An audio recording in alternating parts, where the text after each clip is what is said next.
grow, we should be able to feed ourselves. I pray God will help us in the name of Jesus. So according to these scriptures, 2 Thessalonians chapter 1 verse 3, Paul was thanking God on behalf of the people of the Thessalonians.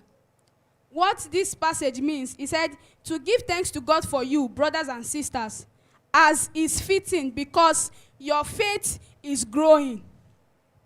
What we can also say is that because he's thanking God because they are trusting God more.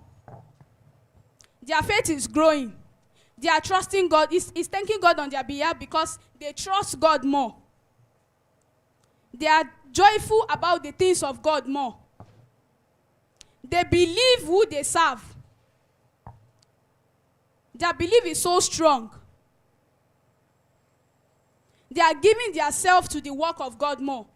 That's what faith, because your faith is growing, in that passage means. They believe, he's thanking God on their behalf because their faith is increasing. Their faith is growing. Not just because they come to church, they sit down, pray, and go. No. Because their life is an example.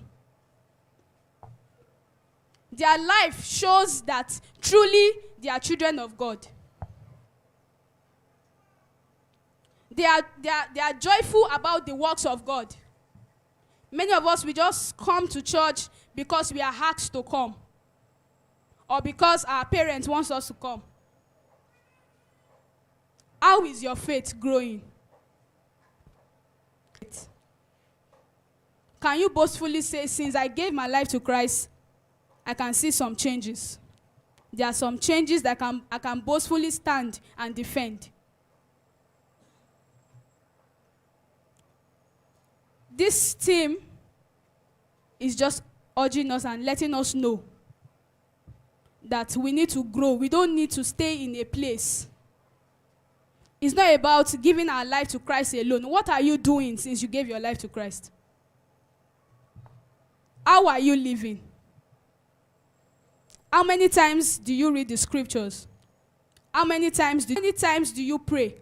How many times do you...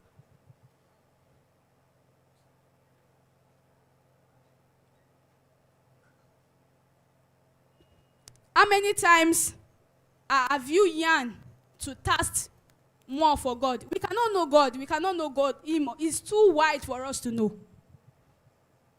God is too wide for us. We can't know him finish. We keep knowing. We keep knowing. And if we don't know, we won't have an edge. We won't